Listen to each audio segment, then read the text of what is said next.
ఆలోచనాకర్తవై బోధించితివి మంచి యోచనను.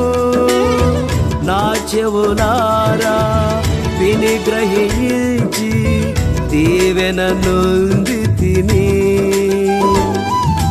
దినదినము అభివృద్ధిని నూరంతల ప్రతిఫలమును కురిపించితివే కృపాశీలుడా. దినదినము అభివృద్ధిని నూరంతల ప్రతిఫలమును కురిపించితివే కృపాశీలుడా. తరతరములకు తరగని నిధివి నీకేన సంకీర్తన.